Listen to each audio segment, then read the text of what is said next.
So we don't have it up in the script, so I'm gonna let you guys cheat. So I'm gonna go ahead and we're gonna go ahead and do a dry kind of walkthrough on what the affirmation is, and then we're gonna go ahead and rip it out, and we're gonna show Catawba City Hall who we are. We might freak them out a little bit too, right? All right. So the first one's what do we do? Does anybody know what it is? What do we do? We're in the quality of life business. 10 points for who said that, right? How do we do it? By selling homes. That's how. Investing and selling homes. What are we? Millionaires. Okay, what's our market center? Number one. Globally. Global. I like it, man. Worldwide domination. Clarenson's going after it. I like it. All right. So here we're gonna do. What do we do? We're in the quality of life business. Yeah. He's like, where's that? All right. What do we do? We're in the quality of life business. How do we do it? Selling homes. Listing and There selling we go, homes. man. What are we? Millionaires. Awesome. What's the market center? Number Number one. one globally.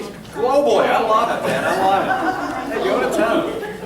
You know, I think we've got some fun energy today, so it's kind of a fun one. So let's start off. So pour some sugar on me. Tell me what's good out there. What's working in this crazy market? Everything. Give me the scoop, man. Persistence and everything. So give me the scoop. Clarence, you kind of told me you're excited about it. You got some energy. Well, What's working? Sadly, I'm dealing with Luna and Luna. Everybody's that's a real. You know, the deal is they change the rules every single day, so it's always something to do. So But it's a lot that, of things are selling, a lot of things are moving. There's no question. Everybody's busy. You know. yeah. So have you been focusing a little bit on, where have you been focusing as far as what type of clients? Well, I'm trying to dial into the investors, as you know, and so that's. How's that working? You know, it's probably working better for them than me. You know, I'm still trying to get, like I said, trying to get dialed into it. So, Yeah. you know, but there are people that are motivated. They want to buy houses. You know, they want to buy and sell houses. And so, you know, they're the right people to be working with. Yeah, they're pretty motivated to take action right now, aren't I they? agree with that. Yeah, that's pretty good. Good deal. What else? What else is working? I heard persistence. Robin, was that you or was that Laura? It was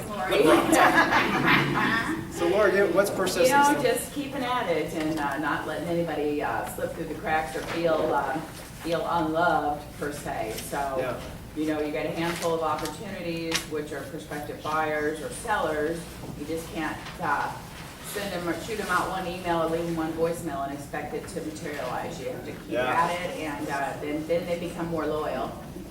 I think that's a great point. You know, to that, I was actually talking to a gentleman that is actually putting together a pretty dynamic lead generating tool that's similar to Tiger Leads and Boomtown and stuff like that. And he told me that he had about 200 leads that had come in this past week, and he had converted a significant amount of them. And he's like, what really was amazing to me was that the ones that he converted, a number of them said that he was the only person to actually call him back. What? Right? Isn't that crazy? I get that all the time. Yeah, I know, you're doing a lot online and stuff like that, so people aren't even calling folks back. Persistence, right? Give me one or two more things that are working out there right now. Keith? Just for me, John, what's working is just continuing education, like really taking classes, being on conference calls with you. Success Magazine, a buddy of mine sent me a link to the guy who's the publisher, and he says that you should spend 10% of your income on personal development, like budget that. So if we're all millionaires in the room, we have to spend $100,000 a year for our personal education. How do you spend that? So that's what I'm doing. That's what's working for me, is just really being engaged in the conversation, listening to other people, absorbing, modeling, and good stuff just comes out of my mouth. So sometimes. All right, so actually, you're at the right place today because we're definitely going to be highlighting a couple things to go ahead and put into our personal growth plan. I think that's something that we all need to focus on over the course of the next year. And then you hit on something there too, which is kind of tough for me when it's on a conference call. I kind of can't gauge how that's kind of going. So how do you guys, who was on the last one? Very good stuff? Awesome. What did you guys think? I thought it was awesome. The last two were awesome. Yeah, I was only on the one, Netmeyer's, but. So we had Mike Dennemeyer a couple weeks ago, and then we had Brian Kelsey this past Wednesday. So what are you taking away from some of those? Well, what I'm liking is that each one we bring on, does the business completely different. So you can take away one little nugget from that, then it's well worth your hour every time. When is it? Wednesdays at noon? Wednesday at noon, yeah. I mean, yeah, I did it that way, so you guys can literally just have lunch. I mean, just, grab lunch and do what you gotta do, and I put it right there at lunchtime, so you can kind of do that. This week, I've actually got Brad Korn queued up. I don't have him locked and loaded, but I'm pretty sure that he'll be on Wednesday from 12 to 1. I'll make sure I get all that information out to you. So let me know some of that feedback, and also, the other thing that's great about the conference call is that it does allow me to go ahead and expand who the guest might be. I don't have to fly people in, I can just have them call in. So if there's some people within or outside the organization you'd want to hear from, I gotta tell you, it's pretty cool, because everybody I've called has been really excited to do it. So, let me know if there's some people that you have some interest in hearing more about. Sound good? All right, one more thing. I saw Diane saying something too. I just got line from the last two meetings. What would it take to make this house your first choice, number one? And I think that's what sold it. They told us what it would So take. kind of walk me through that. It was on the feedback. I had the listing. Yeah. I got the automated response, and then I called her back. What would it take to make this number one on your list? And she said, well, she needs some help with the closing costs, and she's not quite at that price, and we were able to win-win. So, I mean, kind of walk me through that stuff then further. So the prospective buyer said closing cost is an issue and price is an issue. Then what do you do as a listing agent? So then I turned to the seller, asked if they would be a little bit more negotiable than that, if they're willing to give, that she is in the price range where people are gonna need some closing cost assistance. She was open to it. She was open that it was gonna be, as long as they could close by a certain date, she would go at that price. All right, so They what was, were willing to close by a certain date, and so you were in a verbal contract and now you're getting it into writing, huh? it's in writing and it's right. And that might not happen if you not ask that simple I think question. that might really help. I really do. I think So, it makes so us for think everybody about- else to write it down, what was that line? What would it take to make this listing number one on your list? And why'd you say number one on the list versus to write it off? Because I didn't want competition to be number two. I wanted to be number one. I wanted it to be clear choice. Okay, you know what, the other thing too, have you guys ever heard something called incremental commitment? Yes. So you get them to, you guys are doing this all the time when you're in conversations, you get folks to say yes, right? So that's an incremental commitment. So by having it be number one on the list, they might not be thinking to themselves, oh, I can put it number one on the list, but that doesn't mean I have to go ahead and write it in contract, right? And another thing you can do too, if you're on the buyer side, say, that's an interesting proposal. I mean, why don't we just go to the office and see what that looks like on paper? Right? And then you can get into that formalization. So it's kind of an incremental commitment. Cool, I love it. Guys, I think that's a phenomenal question. I'd be using that pretty much every day if you're not already. So what I wanted to do is actually, if you can open up your packet to the language of real estate. 'Cause there's some pretty cool stuff here, guys. You're inside, your very first page, basically, right there. Okay? So, John Platten's here, so I know you know what to do here. Breaking news. All right, so we're looking at language of real estate, guys. These are the numbers, basically business, the language of business is numbers, right? And the language of real estate is what's developed here. Your first row is basically everything that's in Maris. 8 categories of what's been happening in Maris month over month. So, July of 2012 over to July 2011. So you can see there's some fairly decent numbers there in certain categories, and then there's others that are a little bit challenged. And then on the second row, or group of numbers there, is what our numbers are, Keller Williams Realty West. And I'm pretty proud of those numbers, and I hope you guys are too, because pretty much every one of those are positive. So that means that we're moving in the right direction there. And then I think it's also very important for us to be aware of where we stand in relationship to the competition.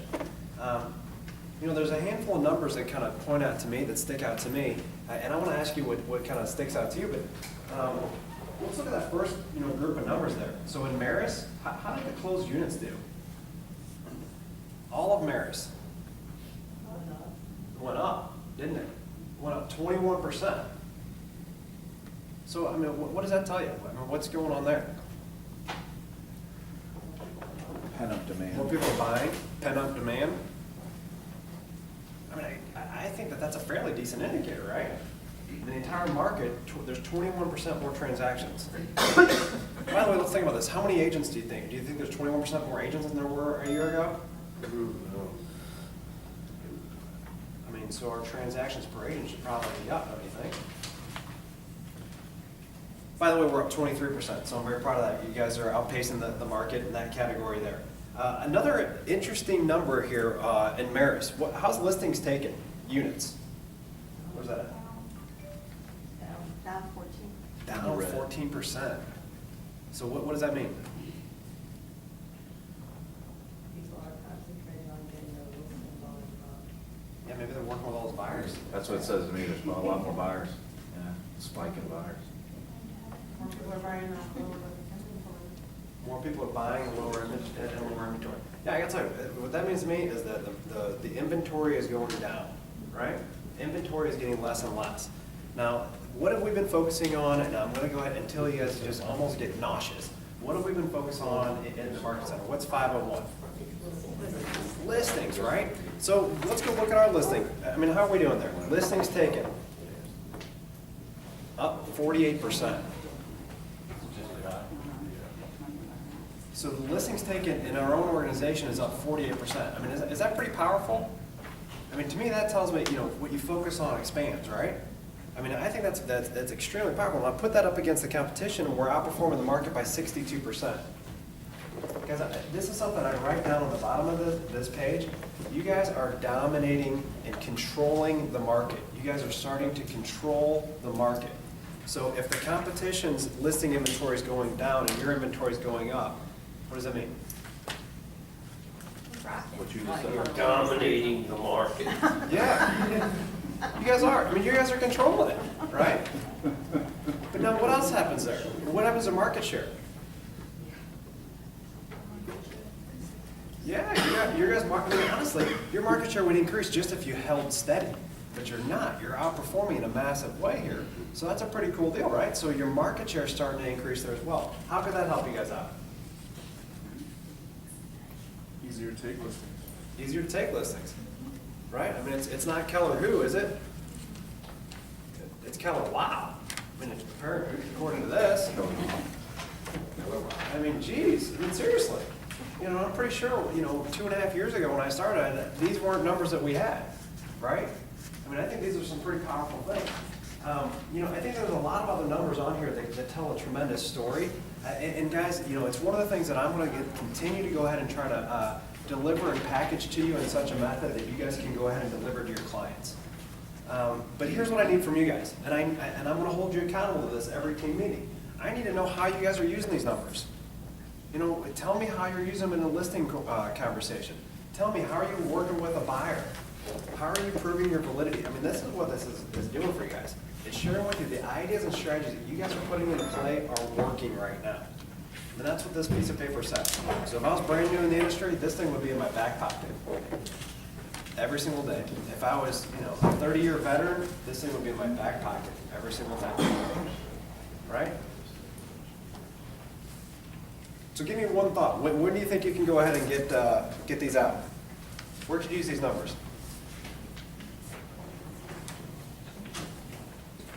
Not all at once.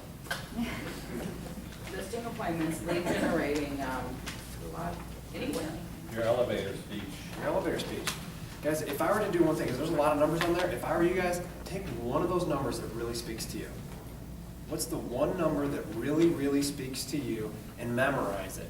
And if you got that for 30 days, you got an arrow in your sheath that your competition does not.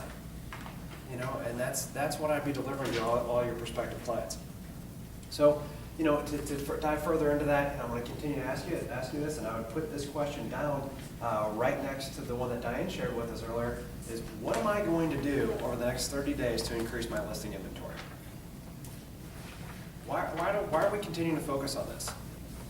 Winterize our business. To winterize our business. If you remember, it was actually 501 by July 1st, right? We're up to 350. I mean, we're knocking it out of the park. I mean, we're holding 70 additional listings than what we typically trend, by the way. So you guys are having some incredible progress in that direction. So Winterize our business. What the heck does that mean?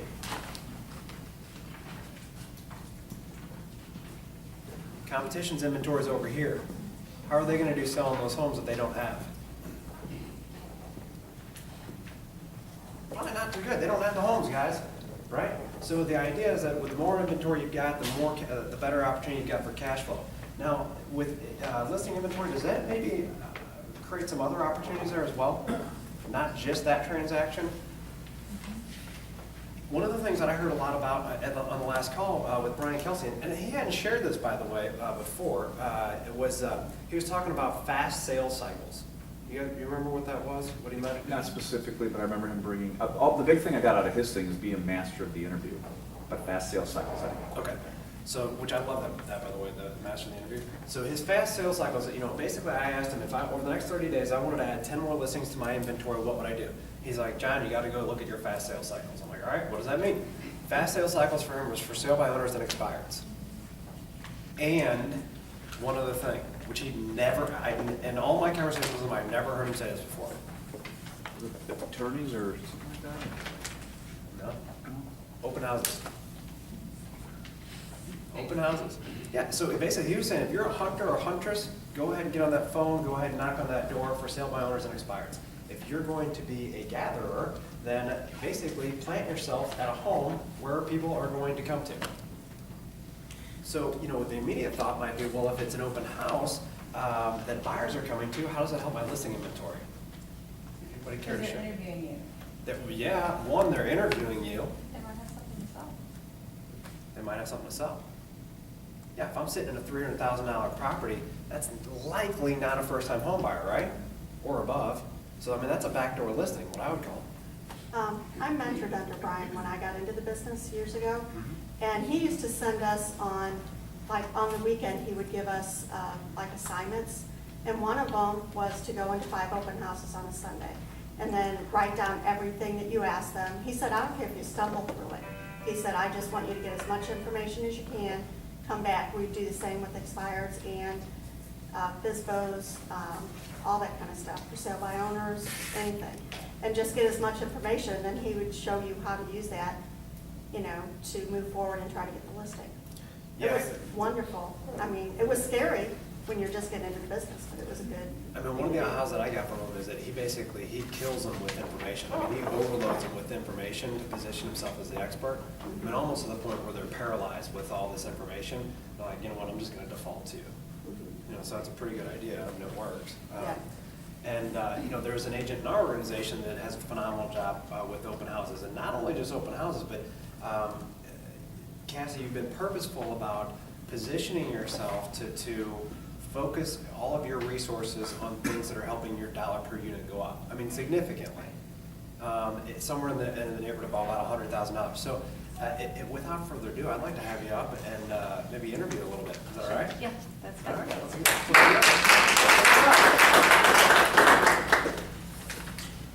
So, Cassie, as you're kind of coming up here, kind of tell me a little bit about this year. What are you tracking to do and all that sort of stuff? Well, you know, we set some pretty good numbers based on like what we did last year. We set some pretty lofty numbers out there, which I do. I think I always aim as high as I can, just because I think if you aim higher, then you might come in lower, but at least it's higher than if you just put it like somewhere in the middle, I guess. So pushing higher. So I'm not quite where I wanted to be, but still on track. And really, because I'm not where I wanted to be, I've been doing more education in the last month than I have in a long time, and it has helped. We are changing a ton of things and really implementing a lot of new tools from that I'm hoping will end up helping me hit that goal at the end of the day, at the end of the year. So you're shooting for the stars. If you hit the moon, that's okay. Yeah. But right now, things are going pretty well. Yeah. So. All right, and you and I have had a number of conversations, and I know that you're having a ton of success with open houses. And I gotta ask you, because I'll come in on a Monday and I'll have an agent or two from time to time come in and be like, man, this open house, what a racket, they're coming in maybe a little bit down, and they've got kind of a negative perception of open houses. So why do you think that is, and maybe how can we maybe mitigate that? Well, I think that I actually for this interview I did a bunch of research, you know, I'm like, okay, well, let's look into like what's online, what's out there for people to look at to see what they can do to make an open house a successful event. There's a lot of negative information out there. It's like this mentality that's just looky-loos, it's not serious buyers, it's not, you know, worth your time, it's not worth the seller's time. I think if you repurpose that mental state and you say, this is part of my business plan, this is what I need to get a buyer in 30 days, then you can capture all of that. There are so many buyers out there right now, so they're not, I don't think that they're looky. I mean, I don't care if they're looky-loos or not. I'll hold on to them for a year. It doesn't matter. It doesn't matter to me, but that is your opportunity to get in front of them. Like we talk about these, the online leads, which are great, but we spend all this time and effort doing 10 days of pain or, you know, all these emails just to hope to get a met. When you're at an open house, they're a met. They're right there in front of you. So for me, it was what can I do to, you know, grab them and say, you will work with me and not let go of them. So That's great. I mean, so basically, you're looking at it as, hey, this is the quickest way for me to get to a Met contact. Right. And then they go into your Met database, and you keep it that simple. Is that yes, accurate? yeah. So, how do you because I'm hearing you say you reframe basically open houses. So, I mean, how do you practically, I mean, is there anything you practically do? I mean, when you're driving up to an open house, do you have a certain expectation of what you want to achieve or accomplish that day? Yes, so for me, you know, open houses are hit and miss. So you have to, you know, you're gonna have those days where nobody comes in, but you're also gonna have those days where like 5 or 6 or more people come in. I think Mindy had one recently where she had 20 people come in. So, you just never know. But if you go into it thinking, I am going to capture these people, well, what does that mean? You've got to do a lot of back work the week before. So we were really knowing what's going on in that area and where I've been able to pick up those higher end buyers or build that, where I'm getting that $100,000 more price point is by saying, what is my target market? You know, I can't know every single area, so it's not like you can't go whole open houses like every different which direction. If you just say, this is the area I want to focus in, then you really get to know that area very well, and you're going to see the repeat clients coming through too. And so it makes you the expert for that area. So maybe a little bit of a paradigm shift there, because if I've got listings everywhere, and you're telling me instead of just pacifying my seller and just doing open houses all around, you're focusing on specific areas, right. Geographic areas, right. I'm assuming, yes, that cater to your. To what I want to get out of it. So it's purposeful. I mean, it's taking that. It's this time away from us working with other buyers, other listings, other clients. So when I'm sitting there, I don't want to just waste that time. Being prepared. You come in there, and that's what overloading them with information, like what Brian Kelsey does. I overload them with information. I am ready to go. When they come in that house, I'm not just, hi, here's the house, here's all the features. I don't really care about the features of the house. It's not really important. I'm not there for the house. They have eyes. You know? They can see. Yes, I mean. Well, that's a really big point. Can you repeat that again? Yeah, I don't care about the house. You're not there for the house. Not there for the house. I'm there to meet people. I'm there to lead generate. So, I have, one thing that we'll do is to go and preview other homes in the area beforehand. And like Thursday before, so that way I know what other homes that they might have been looking at during the week, or what other homes are going to be open. I have that information available to them. I don't like to give a lot out, so I do have a lot of that loaded in Dropbox on my iPad, so that I can't give them anything. They have to give me their information in order to get it. Tell me a little bit. That's pretty cool. I like that. So basically, just having that information, you're the gatekeeper of it, and then right. that's probably why because I know you get a lot more people to give you their information right. than the everybody. average agent. Because they want the information and the other side to that is like with buyers. I'm not just there for buyers. So there's this whole stigma with open houses that you are just there to get buyers. It's not true. There's all kinds of listings out there, and they are interviewing there, and they know. They're very smart about it. They're smart buyers. They're smart consumers these days. And so there's a ton of, I've got so many listing leads from it. So, you kind of mentioned one thing that you do in preparation for the open house, which is, go tour the other open houses on Thursday and be aware of what you've got as far as right. Other open houses that are going to be that day. What are maybe some other things you might do? Some other information you might have available and stuff like that? putting information on the team, just because I think we have an awesome team, and so it helps, instead of just bringing my business card, because I think people lose that, it's actually a sheet that they can take with them. Not that they don't just throw that away either, but, you know, it's something a little more substantial. And that, really my iPad, we have an open house, which I can share. I brought today like an open house checklist that we send to the sellers or the listing site. So the seller can prepare for the open house. So I'll go back through that, make sure the house is all ready to go. Then the Open Home Pro app lets you take pictures of the house. So you take a couple of pictures and it loads into this program, and so the pictures are scrolling while the people log in and put their information in. Very cool. So what app is that? Open Home Pro. And what does that cost? I think it's really like a couple bucks. I don't think it's more than $5. Yeah, $5. $5. $4.99. There you go. And it was free. Yeah, they were. I downloaded the demo, and then all of a sudden they like sent me a message, you can upload it for free now, and I was like, go. So I got it for free, so it's only So $5. for you know, I'm not totally familiar with how the app works. So how does that help out? So it from a tracking perspective, it already has questions in there. So, and they don't know that they can skip through the questions. So it's got questions built in.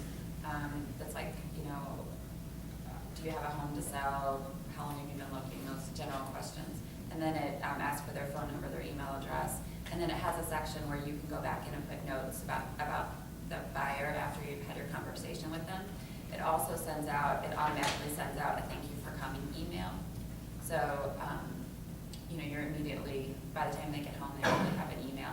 Then it sends you a summary report to your email, so you have all of their information right there. It's great. So, when are you getting them to fill out the information? I almost kind of want to do a role play of, you know, somebody walks in the door. What do you do at that point? At that point, I just welcome people in. I just say, hi, my name's Cassie. How are you guys doing? I get their names. I'm really bad about names, so that's something I have to work on, is remembering their names. But then let them walk through the house, and I tell them to take their time, and before they leave, I just would like them to register in. So it's not that I'm signing them up for anything. I just want them to register in, and that most people, So that language alone, that's Yeah. a pretty key thing. So just register. right.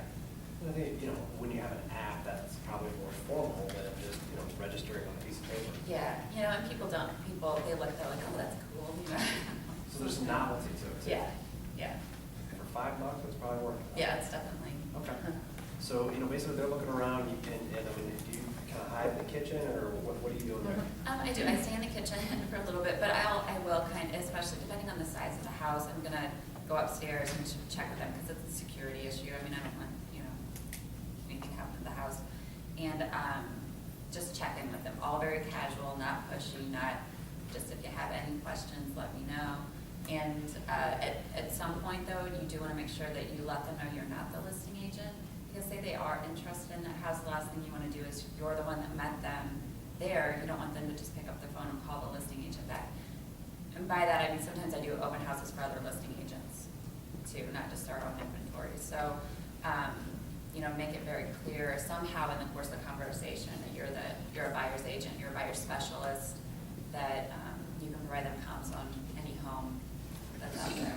So one thing on house I'm kind of picking up here is that you know, not to reiterate it, I think it needs to be said again here, is that, you know, basically you're being purposeful about which homes you have open. You have listings in your inventory that you can hold open if you wanted to, but you decide to go ahead and select other properties. Right. Why? Some houses aren't good open houses. Which ones are not good? Because this is, I think this is a really key thing that a lot of us, you know, might go out there to try to pacify a seller, and that's where I think this negative stigma might come from. Sure. So how can we have that, you know, a better chance of having, you know, more traffic through that property? Well, you need to be proactive with your signage and really put some thought into it. Don't just go put them at the corners and, you know, hope that that's good enough, and have it out in plenty of time so that people do actually see it. I do think people come by those signs, you know, truly, and Realtor.com are great too, but the signs are still very important. But they cannot be set way deep into the neighborhood. If you're at the end of the cul-de-sac after 5 or 6 turns, it's that old rule. I mean, it's true. Honestly, maybe this is my stigma, I don't like split levels. people, they come up the stairs and then they go down the stairs and they're in the foyer and they can escape. So, like, That's a great point. and it just is, it makes me crazy. I just did one a few weeks ago and I'm like, this is ridiculous, you know, because they just leave and I'm like, I can't